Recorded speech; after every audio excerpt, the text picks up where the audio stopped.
Yes, sir. We are live for another episode of the Eric Crocker Show. We're going to get it live going this morning and talk about Kyle Shanahan. Is he going to run the NFC West again? I've been looking at the schedule and I'm looking at little areas where, things can get a little interesting. All right, where do the 49ers stack up with that? The Los Angeles Rams, I put that on Twitter. Over under 7.5, smash the over. We're gonna talk about why I'm wrong. Talk about the Seahawks. Where are they in their kind of rebuild or reload? Alex Smith's comments on a defensive-minded coach and OTA reports. What are we looking forward to hearing from all that and more? Again, I am your host, former NFL and AFL defensive back. All right, Eric Crocker, and I'm really excited. Subscribe to this video right now. I'm really excited to come on here and discuss a lot of these topics. I got to start by saying, you already know, man, check on everybody's mental health state right now. We got the Five Flames going up by Gammon. Let's go. We got Jason in here. And y'all know what this means, man. Five Flames, if you're feeling great. Anything less than that, we need to talk about it. DM me, call me, whatever you got to do. And I probably should take some of my own advice. I probably deal with stress, anxiety very well, to the point where it's like, I don't stress over anything. But I'm not gonna lie, a couple days ago, I started feeling it. Like something, there was something like heavy on, and I'm just like, man, you're not yourself. And I'm like, man, is this what anxiety is, or because I don't know. I know I've talked about my wife has dealt with it, and I was there for her. But I think as men, sometimes we carry these burdens, and it's almost like, who's who do we go to? Like, who do we go to talk to? So I'm here for y'all. I need somebody here for me too. All right. Appreciate everybody in the chat right now. We got Callie Young saying, how about those fakers? I mean, Lakers. Ha. Hey, Brown was out there point shaving, man. For those of you who didn't watch the game, well, don't know what's going on. My Los Angeles Lakers are down 0-2 right now to the Nuggets. And last night, that one hurt. That one hurt. Now, luckily in basketball, it's a 7-game series. And the series doesn't truly start until someone loses a home game. So Nuggets did a great job of protecting their home court. Now, Lakers, you got to go and do the same, and it's going to be difficult. Like, you have to win 2 games in a row. That's tough.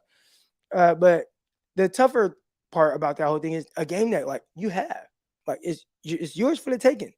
Lakers are up 10, 11 points really late in that game, and you let them come back. You go cold from the field. LeBron blows some layups. Uh, you know, just terrible finish. 2 games in a row, really bad finishes.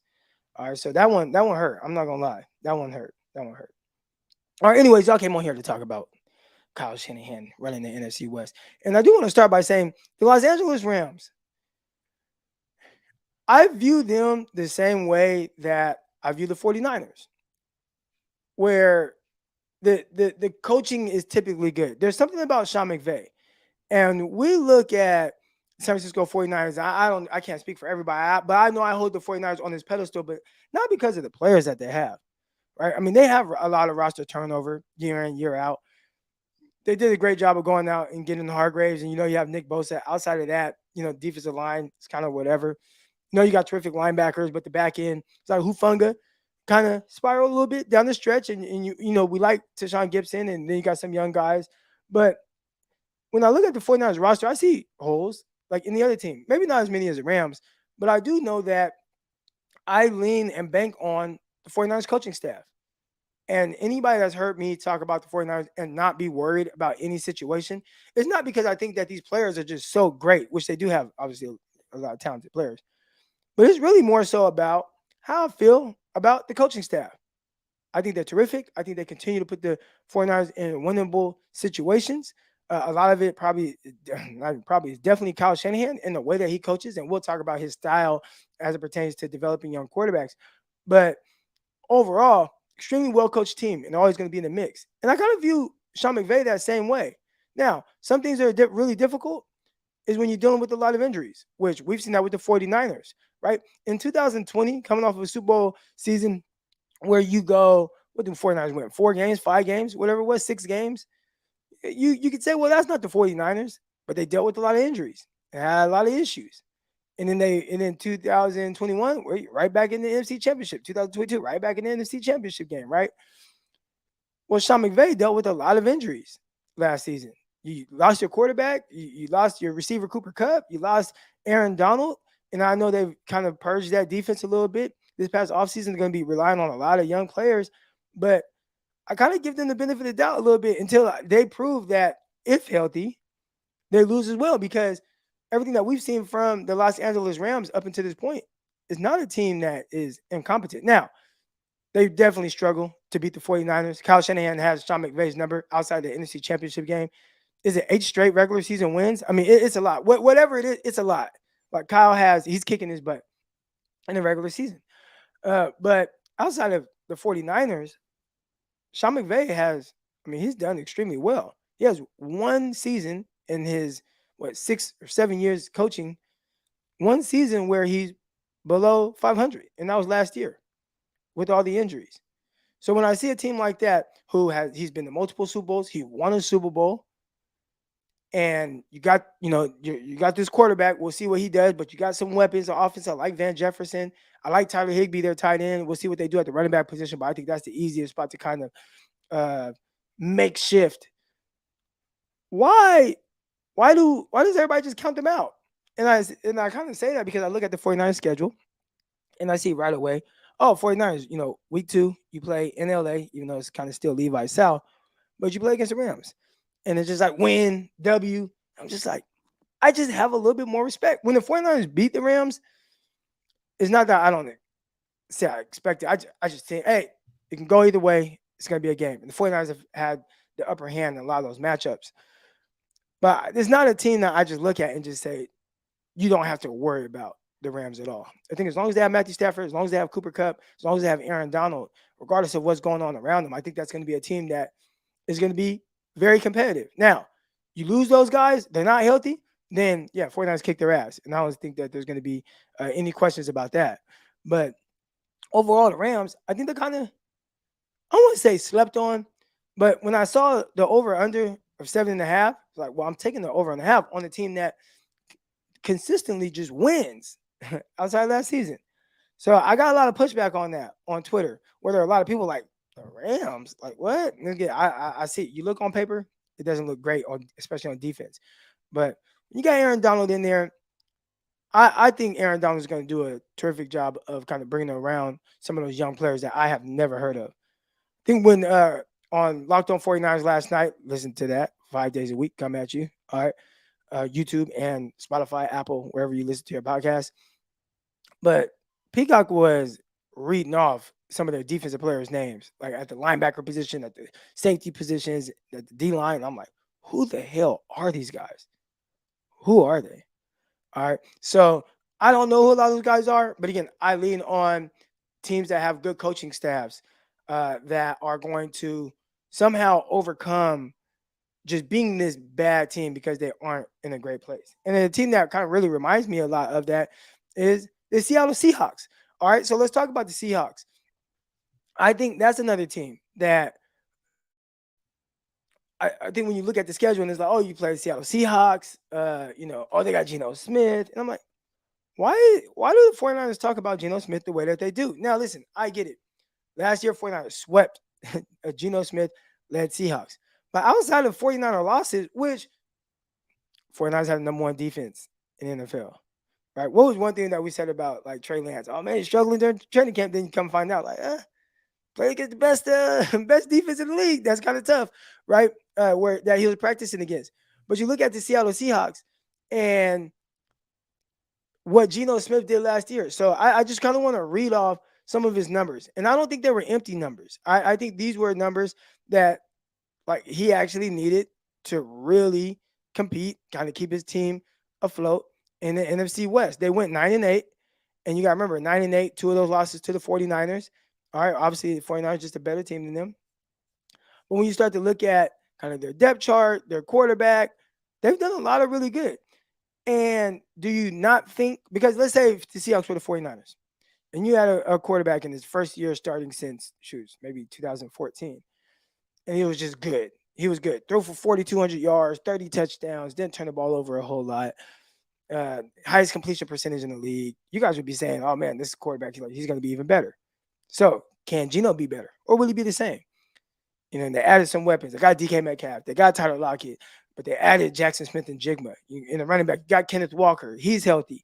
But then you also got Zach Charbonnet. Then you got Kenny McIntosh, who might be the sleeper in that backfield. I mean, they loaded up offensively. And then defensively, they started to kind of turn that page last year. They had some young guys. I still like Quadri Dixon in the secondary.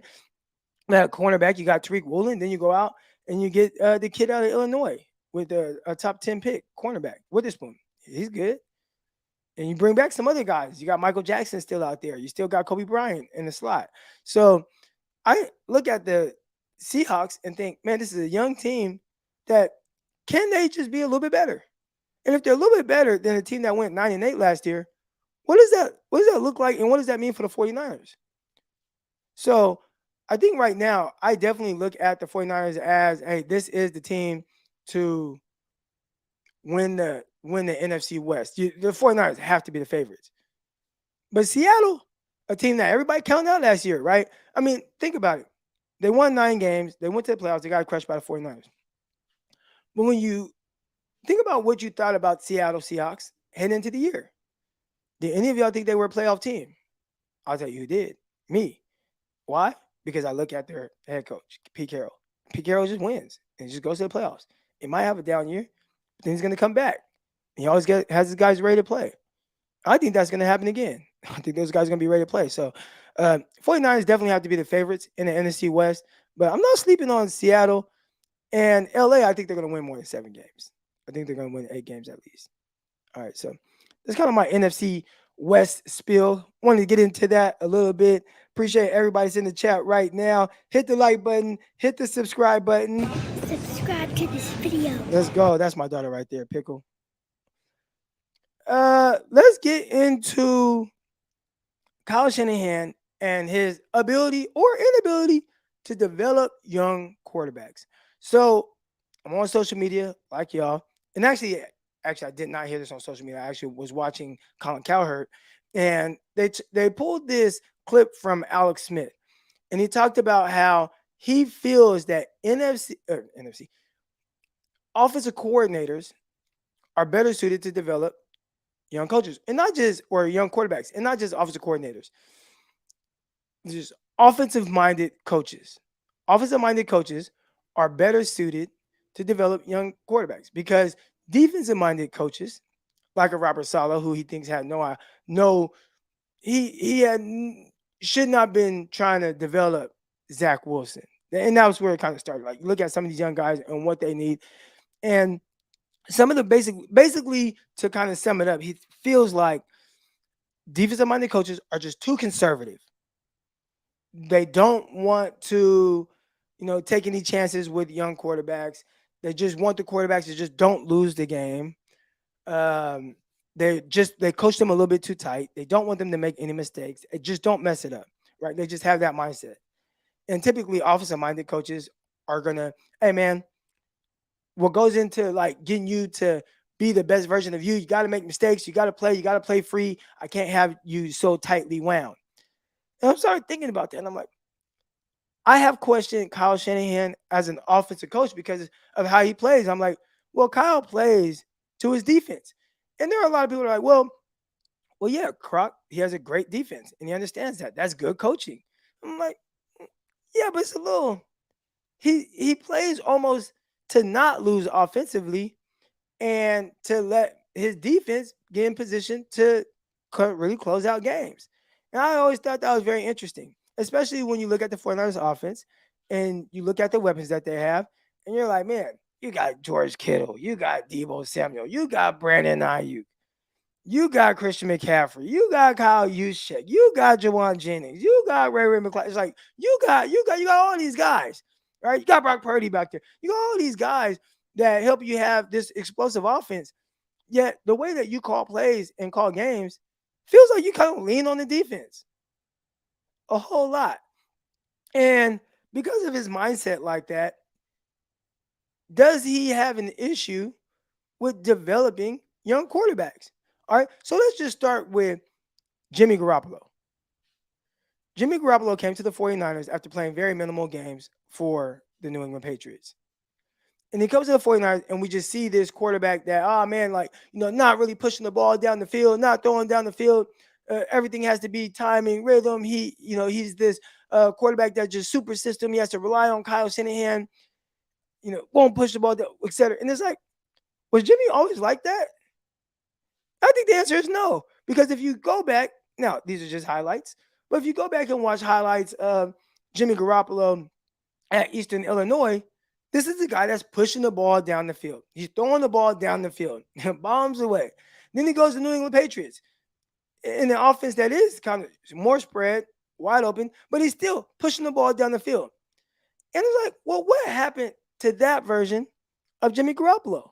And he gets to the 49ers and he almost becomes a shell of himself and maybe a little unsure of himself and forcing all these tight window throws over the middle, which he excelled at, but also that's where he got in the most trouble, throwing the interceptions.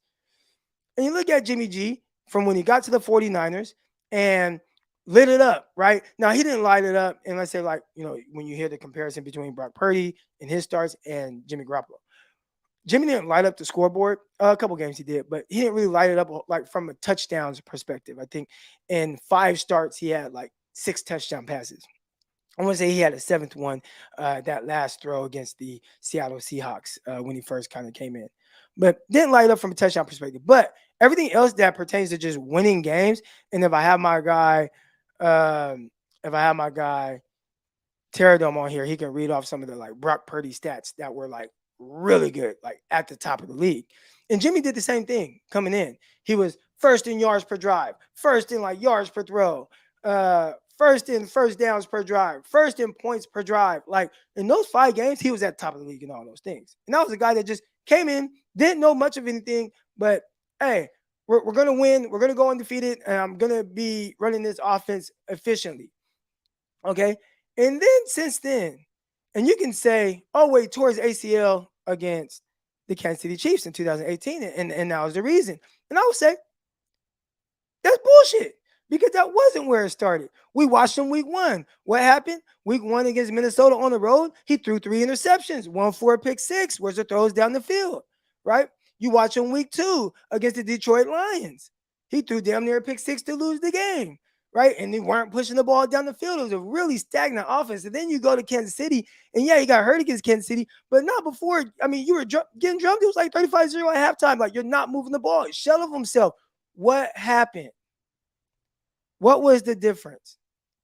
And I think a lot of it, in my opinion, is Kyle Shanahan is very tightly wound. Very tightly wound. It is his way. You have to do it his way. And if you don't, you feel that. Like you feel him like hovering over your shoulder. And when I think of him developing quarterbacks, right? And I look at Brock Purdy. How Brock Purdy came into the NFL and he came in doing well. I don't think what we saw from Brock Purdy was Kyle's development of Brock Purdy. I think that's Brock Purdy. I think Brock Purdy came in, he understood, hey, this is how I am. This is the type of leader I am. This is the type of preparation I have. And I come in and this is what you get. And I'm going to be good. I'm going to be a good quarterback. And I'm going to make plays off script. And I'm going to do these different things, right? The guy's going to look like that's Brock Purdy. I don't think Kyle had anything to do with that outside of calling plays to put Brock Purdy in good situations. And Toby, I'm going to get to the super chat as soon as I get done with this. All right. But appreciate the super chat. But I don't think Kyle had anything to do with like the development of Brock Purdy. I think it was more so, these are my plays. Brock Purdy knows how to run it. All right. And Brock Purdy's good. His preparation, excellent. But as it pertains to like getting better, I think we assume, at least I do, you'll see a better version of Brock Purdy this year because that's the natural progression for young quarterbacks. But the more you spend time with Kyle Shanahan, the more you're diving into his playbook, the more you're diving into what Kyle wants from you, and don't venture too far away from this, do the quarterbacks start to get a little tight? They start to get a little tight. So that's the one thing I'm really curious to see. Do we see Brock Purdy come out on fire? And if it starts off a little slow, do we say, well, the 49ers just start slow? Or do we say,